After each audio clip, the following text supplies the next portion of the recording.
할렐루야. 아멘. 반갑습니다. 네.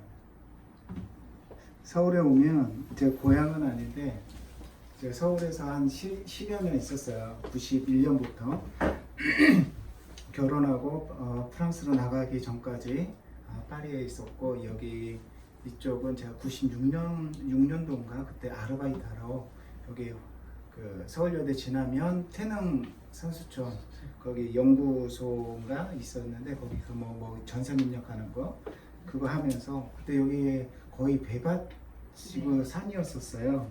그런데 지난번에 왔을 때 너무 놀랐어요. 이렇게 변할 수 있구나. 정말 놀랐는데 정말 오래간만에 한 20년 넘게 제가 젊어 보이죠? 네, 젊습니다. 결혼한 지는 이제 19년 됐고요. 19년 됐고 프랑스 나간 지도 19년 됐고, 말리에서 사역을 한 지는 횟수로 14년, 만으로 12년. 네, 이렇게 됐습니다. 그래서 참 감사한 게 젊은 나이에 선교지를 떠나가지고 이 젊은 나이에 많은 분들에게 선교지를 알릴 수 있다는 거, 그리고 선교가 제가 선교사지만 선교는 이런 것입니다 라고 할 만한 그런 역량을 가지지는 아직은 좀 더 있어야 되지 않을까, 그런 생각을 하는데, 참 주일 오전 설교는 제가 참 조심해서 설교를 합니다. 왜냐하면 주일 설교를 듣기 위해서 오신 분들이 참 많이 계시기 때문에 선교 보고보다는 좀 균형 있게 해야 되기 때문에 먼저 오늘 말씀 보겠습니다. 예수님의 선택은 바로 당신입니다. 오늘의 주제가 그거예요.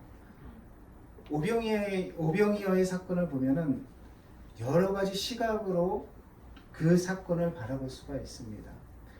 제 기도 편지를 아마 목사님은 받아보셨을 거예요. 거기에 보시면은 이 마태복음 14장 15절부터 21절 말씀이 주제 말씀으로 해서 들어가 있을 것입니다. 제가 선교 말리를 떠날 때 이 말씀으로 하나님 이 말씀을 주셔서 이 말리를 떠나게 하셨고요. 그리고 처음에 와서 선교 보고할 때 이 말씀으로 여러 분들의 교회에 제가 선교 보고를 했었습니다. 그때는 세 가지 마음이라는 주제를 가지고 같이 말씀을 나눴었어요. 오병이어의 사건 때 예수님의 마음은 어땠을까? 그리고 제자들의 마음은 어땠을까?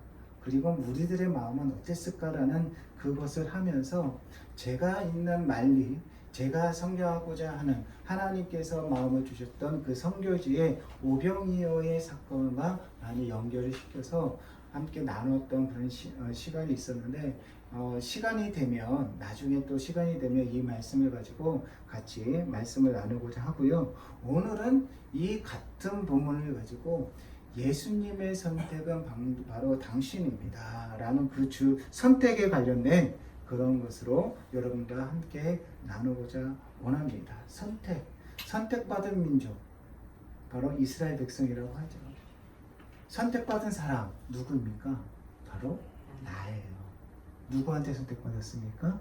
하나님께 내가 선택을 분명히 받았다라는 사실입니다. 그런데 우리는 그 선택에 대한 그런 부분들을 우리는 잃어버려요. 내가 선택받았나 받지 못했나라는 그런 것으로, 아니 나는 선택받은 백성이 아니야 라고 그것을 규정하는 분들도 분명히 있다라는 사실입니다. 저희 말리에 저희 숙소에 개가 2마리가 있어요. 저먼 세퍼드. 세퍼드 순종이 2마리가 있는데 선교사님들이 이제 나가시면서 개를 기르셨는데 이제 다른 데인데 줄 데가 없으니까 저희한테 주시더라고요. 그래서 그 개들을 저희가 지금 맡아서 지금 기르고 있는데 지금 3살이 됐어요. 말리에 1년 GDP가 개인 GDP가 적게는 600불, 많게는 1000불이에요. 그러니까 한국 돈으로 하면 70만 원에서 한 120만 원이 1년 월급이라고 연봉이라고 생각하시면 돼요. 그러니 얼마나 힘들겠습니까? 사람들의 삶이. 물가 지수가 뉴욕보다 더 높아요. 그런 상황에서 살아가는데, 제가 뭐 지금 성경 그 말씀 드리려고 하는 것이 아니라, 거기서 그 사람들 고기 먹는 거 정말 힘들어요. 하루 보통은 2끼 먹어요. 그리고 쌀이 주식인데 쌀 먹고 그냥 멀건하게 소스를 해서 먹는 사람들인데, 저희 개들은 개 사료를 먹이고 가끔 가다가 고기를 사서 끓여서 줘요. 참 미안할 때가 있어요. 미안할 때가 있는데, 이 부분은 제가 이따 성경 부분을 하면서 또 다른 말씀을 드리는데, 그 개들은 제가 선택을 한 거잖아요. 개가 저를 선택한 것이 아니라 제가 개들을 선택하니까 그 개들은 가끔 고기를 먹어요. 그것도 소고기를 먹는데 한국처럼 비싸진 않아요. 한국 사람. 누가 선택하느냐에 따라서. 그래서 한국의 흑수저, 금수저 얘기가 몇 년 전부터 많이 나오는데, 나는 선택되지도 않았어요. 그런데 나는 흑수저로 살아가고 나는 금수저로 살아가는 그런 사람들이 분명히 있다라는 것이죠. 물론 이것을 제가 긍정적으로 또 부정적으로 말씀드리려고 하는 것이 아니라, 선택은 그만큼 중요하다라고 말씀을 드리는 겁니다. 누구한테 선택이 되느냐, 누구한테 선택이 되어서 살아가느냐, 그것이 우리에게 얼마만큼 중요하고 얼마만큼 우리의 삶 속에서 중요한 부분을 차지하고 있는가, 그것을 말씀을 하고 있습니다. 자, 오병이어의 사건을 한번 생각을 해보겠습니다. 머릿속으로 상상을 해보세요. 지금 시간이 어느 때입니까? 저녁이 되매 어둑어둑해진 그 상황이라는 거예요. 어둑해졌을 때, 그리고 또 시간을 알 수 있는 것이, 제자들이 뭐라고 합니까? 예수님께 이 사람들을 보내서 먹을 것을 사 먹게 하소서. 배가 고플 때라는 거예요. 저녁이 되었습니다. 배가 고픕니다. 그러면 최소 저녁 6시, 저녁 6시에서 7시 정도는 되지 않았을까, 우리가 좀 생각을 해볼 수가 있어요. 여름에는 어둑어둑해질 때가 뭐 7시 반에서 8시인데, 어쨌든 6시에서 7시 반 사이에 이제 배가 고팠어요. 그들이 예수님을 왜 따라왔는지 성경에서는 자세히 나오진 않아요. 예수님께서 이적을 행했습니다. 예수님께서 많은 일을 하니까 이제 예수님의 소문을 듣고서 그들이 따라왔어요. 강화문 쪽에서, 또 종로 쪽에서 많은 사람들이 집회를 하잖아요. 사람들이 모여왔습니다. 오늘 그 모인 인원이 몇 명입니까? 장족만 5,000명, 최소 2만 명, 뭐 10,000명도 되고요. 아니면 2만 명이 되고, 2만 명이라고 우리가 가정을 하겠습니다. 2만 명이에요. 2만 명의 사람들이 가정지처럼 이렇게 왔을까요? 아니에요. 그렇게 오지는 않았을 거예요. 소문을 듣고 왔어요. 어디서? 자기 집에서, 먼 마을로부터 왔었습니다. 지금 서울에는 5일장이나 3일장 같은 게 없어졌죠. 서울은 뭐 대전에는 뭐 유성장도 있고, 시골에는 아직까지 장이 있는데, 만리에도 장이 서요. 5일장도 있고 뭐 3일장도 있고. 그래서 선교 여행을 가다 보면은 장 설 때 사람들이 구루마를 끌고 오기도 하고, 자전거를 타기도 하고, 머리에 이기도 오고. 그런데 다 중구난방으로 와요. 와서 그 장에서 물건도 팔고 물건도 사고, 이렇게 사고 팔고 하는 모습들을 많이 보게 되는데, 저는 이 오병이어의 사람들도 그렇게 오지 않았을까, 그런 생각을 하는 거예요. 5일장, 옛날에 5일장. 소문을 듣고 왔습니다. 그 소문이 무슨 소문입니까? 좋은 소문이에요. 너무나 좋은 소문이에요. 내가 가서 필요한 것이 있는 거예요. 그래서 사람들이 그 예수님의 자리에 오고 있다는 사실입니다. 자, 교회는 이런 소문을 듣고 오는 사람들이 많아져야 된다. 어떤 소문? 좋은 소문. 그 좋은 소문이 무엇입니까? 예수 그리스도의 복음이라는 거예요. 생명이라는 거예요. 그리고 치료가 있어야 됩니다. 그리고 위로가 있어야 합니다. 감사가 있어야 합니다. 그런 감사가 오병이어처럼 교회 안에 분명히 있어야 된다는 사실입니다. 정말 이 행복한 교회가 행복을 전해주는 어떤 행복? 예수 그리스도의 참된 행복을 전해주는 이 오병이어의 사건의 그 중심이 되어서 전해주는 그런 교회가 되었으면 좋겠습니다. 자, 우리 한번 머릿속에 상상을 해보겠습니다. 우리가 네이버나 다음이나 여러 가지 인터넷 사이트에서 보면은 오병이어의 사건에 대한 이미지가 많이 나와요. 거기를 보면은 그림이 다 환해요. 왜 환하게 그렇게 그렸을까라는 생각을 저는 이 설교를 준비를 할 때마다 하게 됩니다. 아니 저녁이 되었잖아요. 어둑어둑하게 그 어둑어둑하니까 선셋 뭐죠? 노을도 좀 그려야 되고 좀 사람들도 희멀건하게 잘 보이지 않게 그런 성화라든지 이미지는 하나도 없어요. 그래서 사람들이 많아요. 그리고 여기가 어디입니까? 바닷가 벳세다입니다. 벳세다. 예수님의 제자 중에 3명이 벳세다에서 살았어요. 바닷가니까 어촌이었다는 거죠. 자, 제가 질문을 하겠습니다. 지금 몇 명이라고요? 최소 5,000명, 많게는 2만 명. 그런데 제자들이 뭐라고 합니까? 예수님, 사람들을 마을에 가서 사먹게 하소서. 자, 2만 명의 사람이 그 어촌에서 히스기야 시대 때 예루살렘 인구를 최대로 보고 있어요. 구약 시대에서는 약 13만 명 정도 보고 있어요. 예루살렘에. 근데 작은 어촌에 2만 명의 사람이 살고 있었을까? 저는 그렇지는 않다고 생각을 해요. 추측을 해볼 수가 있어요. 물론 이때는 신약 시대이기 때문에 인구가 늘어나서 그럴 수도 있을 수 있지만 2만 명의 사람이 한국에도 5만 명 밑에 단위를 읍이라고 보통 얘기를 하잖아요. 5만 명이면 2만 명이면 정말 많은 사람들이에요. 근데 왜 제자들이 예수님한테 마을에 가서 사먹게 하소서 그렇게 얘기를 했을까? 그렇다고 한다면 그 사람들이 다 들어가서 물론 돈을 가지고 있었는지 없었는지는 알 수는 없지만 다 사먹을 수 있었을까? 저는 그것도 궁금해요. 왜 그런 얘기를 했고 그것에 그래 사먹어라 했을 때 정말 그들이 먹을 수 있었을까라는 것. 또 궁금한 것이 있어요. 저는 왜 무리들이 예수님과 예수님의 제자를 저녁 때까지 밥 때까지 쫓아다녔을까라는 궁금증이 생긴다는 거예요. 물론 예수님의 이적을 보기 원했겠죠. 예수님의 어떠한 그 말씀을 듣고 싶은 사람도 있었을 것입니다. 그러면 오병이어의 사건은 프로그램이었습니까? 프로그램이 아니었습니까? 프로그램이 전혀 아니었다라는 거예요.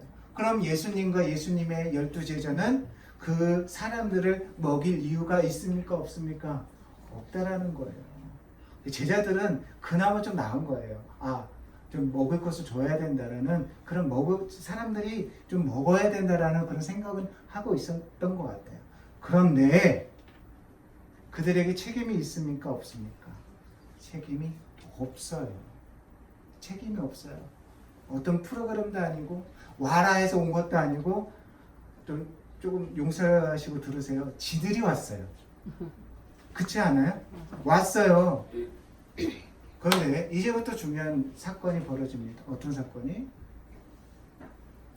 예수님께서 제자들에게 너희들이 먹을 것을 주어라. 예수님께서 먹을 것을 너희에게 주어라. 말이 됩니까? 2만 명의 사람이 5,000원씩만 해도 1억이죠? 1억이에요. 1,000원씩만 해도 2천만 원이고요.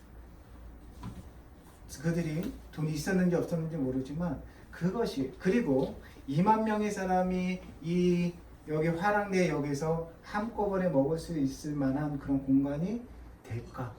쉽지는 않을 거예요. 식당들이 많기 때문에 여기는 그나마 그래도 쉽지는 않을 거예요. 작은 어촌인 벳세다에서 먹을 것을 사 먹을 수도 없는데 거기서 2만 명의 사람들이 먹는다. 참 어려운 일이라는 것이죠.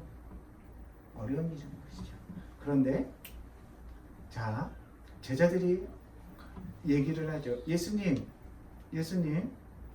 이 사람들 다 먹이려면은 200데나리온이 필요합니다.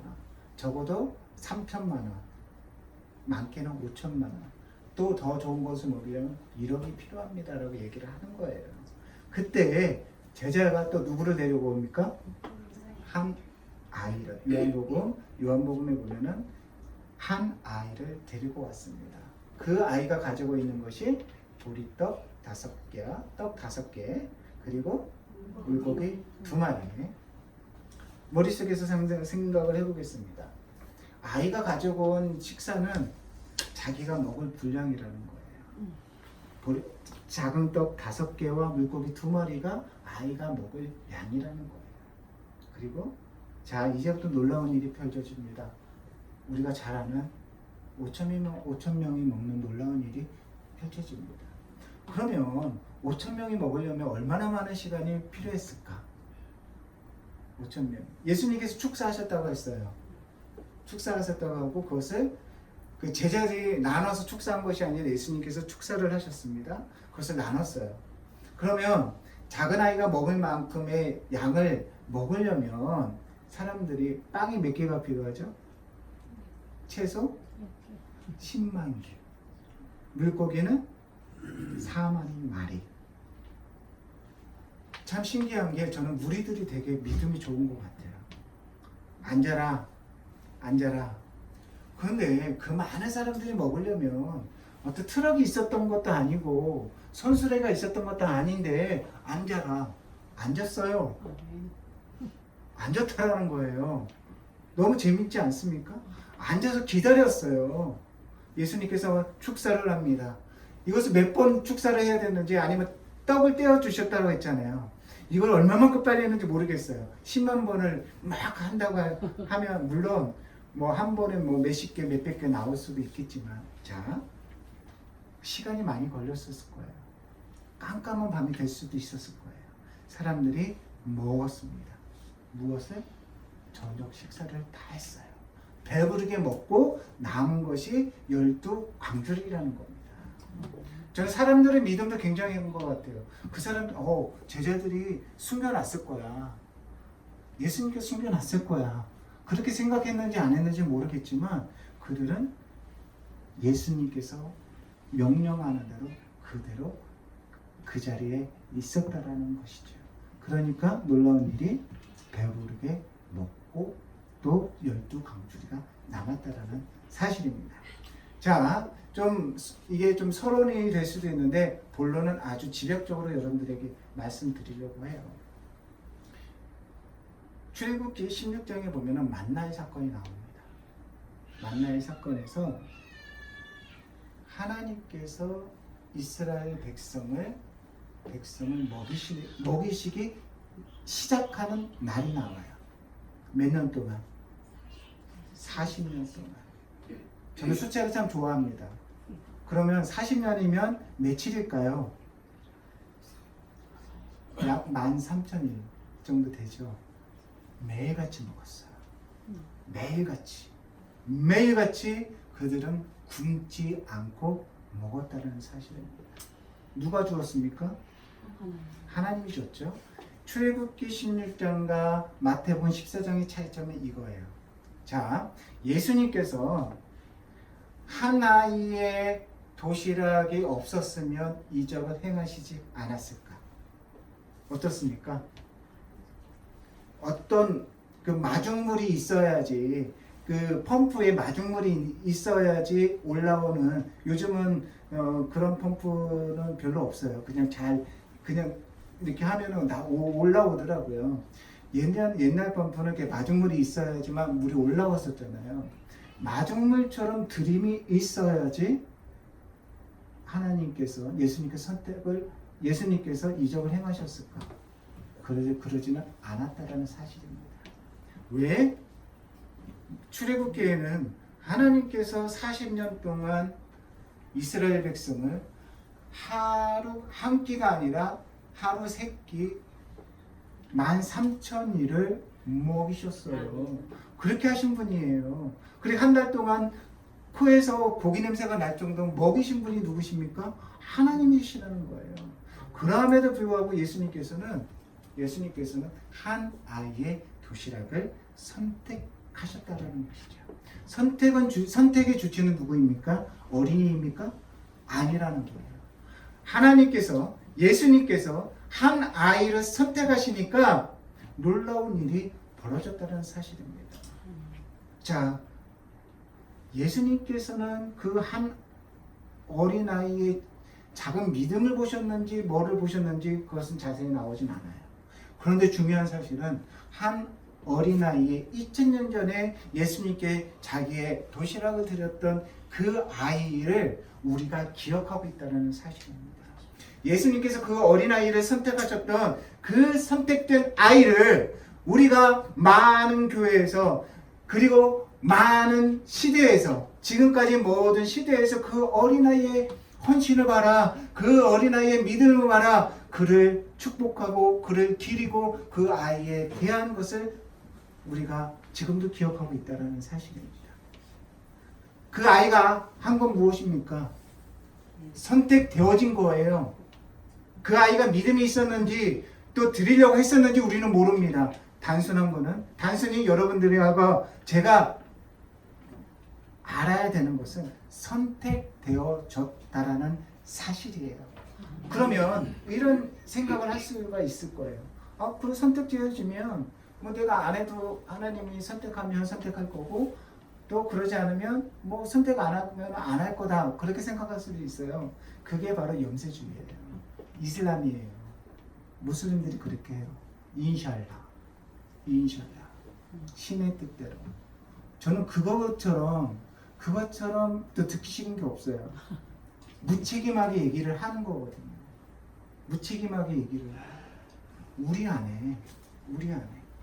자, 우리는 우리가 들여서 선택되어지는 것이 아니라 하나님께서 우리를 선택해서 그 일에 놀라운 이적을 행했다라는 것입니다.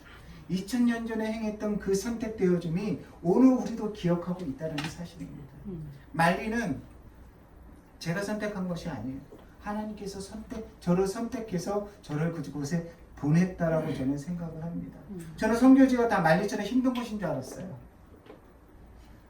그런데 가보니까 다른 선교지 가보면 그나마 또 쉴 곳이 있어요. 관광지가 있어요.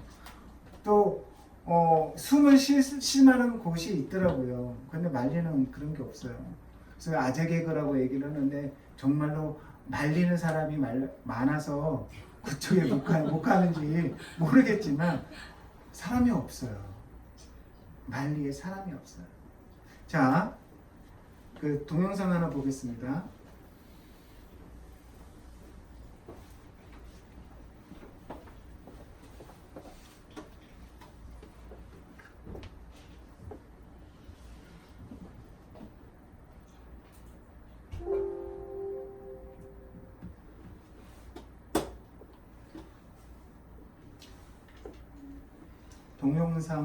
동영상이 한 4분 정도 돼요. 4분 정도 되고 이제 6분 정도 선교 관련된 것을 여러분들 잠깐 나누고 12시까지 제가 마치겠습니다. 네.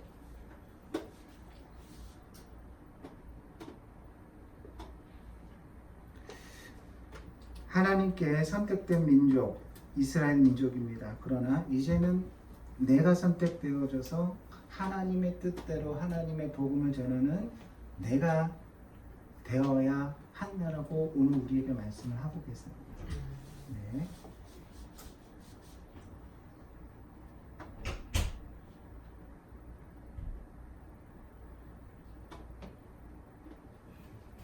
(12년) 동안이라고 했는데 만 12년. 네, 만 12년입니다.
세상 향하네 권능의 발을 드셨네 주의 영광 이곳에 가득해 우리 손에 주님과 함께 찬양하며 우리는 전진하리 모든 열방 주볼 때까지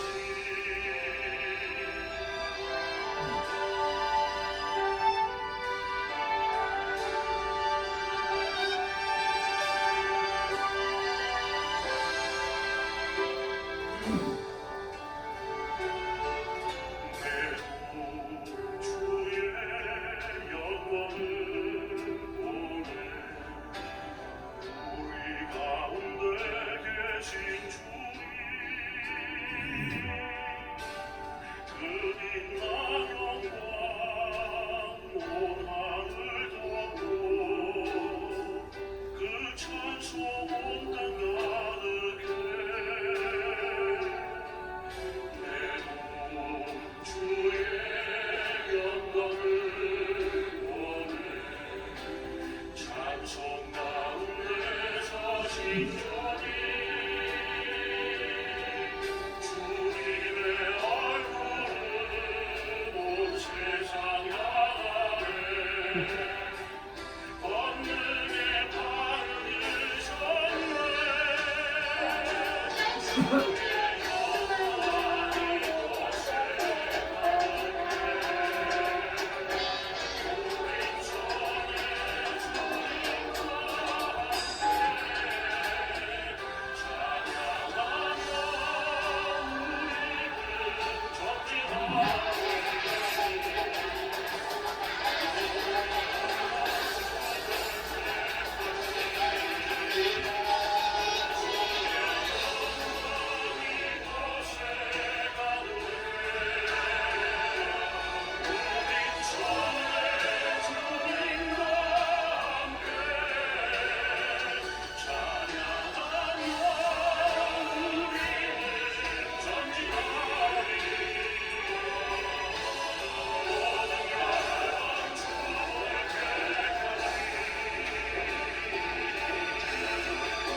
지금 여기가 저희 예배실이에요.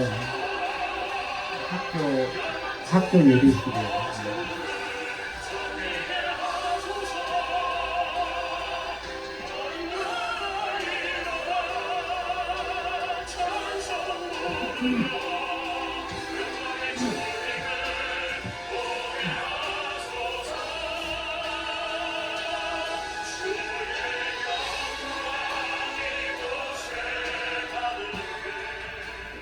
네. 12년 동안 많은 변화들이 있었습니다. 많은 감사한 것은 그 변화가 확장과 또 성장이 있었어요.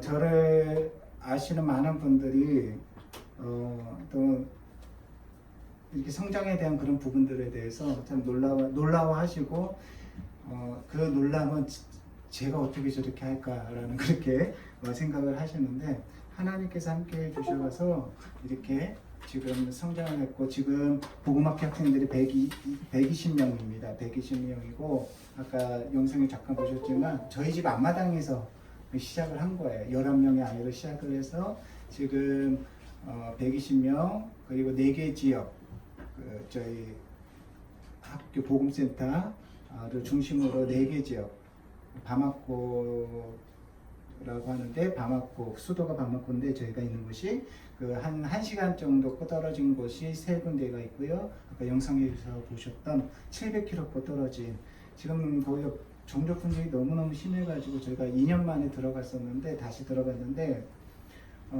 2주 전에 그 도곤족 뿔족이 도곤족을 한 40명 또 살해를 했어요. 근데 그 이틀 전에 또 연락이 왔더라고요. 이번에는 뿔족이 도곤족을 도곤족이 뿔족을 또 한 20여 명 또 살해를 했다고. 그렇게 계속해서 좀 시끄럽게 하고 있는데 참 어려운 지역입니다.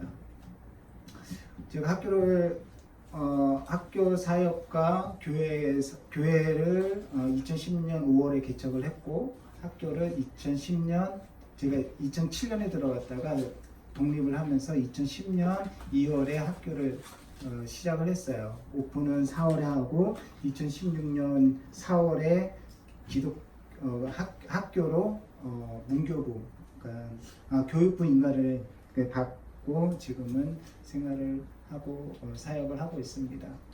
여기는 무슬림들이에요. 무슬림 90%고 기독교가 제가 보통 1% 정도가 기독교인이라고 하는데 최근에는 한 6천 명 정도까지 보시는 분들이 있어요. 0.02%까지. 그래서 제가 저희 학교 학생들 또 어린이 예배와 또 사역을 통해서 복음을 매일같이 전하고 있고 또 지식을 전하고 있고 여러분들 처음 학교하고 두 번째 학교가 2013년에 저희가 이전을 했어요.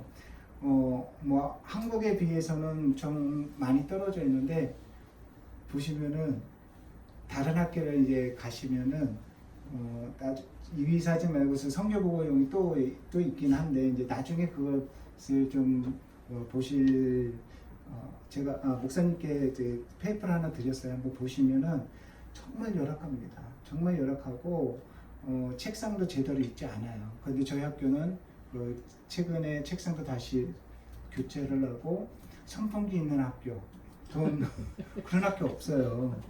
사립학교 중에 좀 좋은 학교, 1년에 한국 돈 한 200만 원에서 300만 원 줘야 되는 학교에서나 선풍기도 틀어주지 선풍기 있는 학교 없고요. 바닥에 이런 타일 깔려 있는 학교 없어요.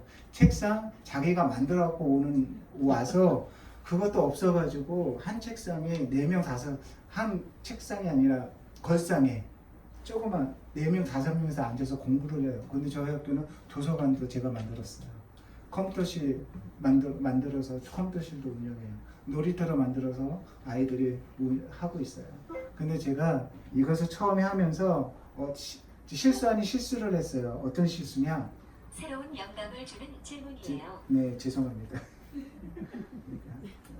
질문 안 받겠습니다. 제가 2분만 더 쓸게요. 양해해 주시고 한참 2010년도부터 어떤 일이 있었냐면 선교사들이 선교지를 개인 사유화하는 그런 일들이 좀 많이 터졌었어요.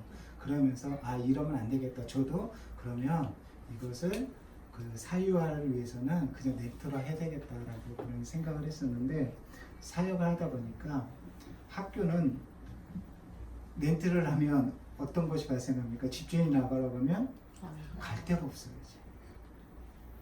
그리고 교회도 무슬림이잖아요. 무슬림들이 되게 싫어해요. 그래도 지금은 집주인이 뭐 한 번도 안 오고 돈을 저희가 렌트비를 잘 주니까 뭐라고 하지도 않고 그래서 하고 있는데 그런 문제가 생기더라고요. 그리고 교실이 없고 교실이 작아요. 작고 그리고 여러 가지 활동하는 데 있어서 좀 힘이 들더라고요. 그래서 제가 금년에 제가 나와서 하나님 앞에 기도를 하면서 그런 배수의 진을 쳐보자. 하나님 앞에서 배수의 진을 쳐보자.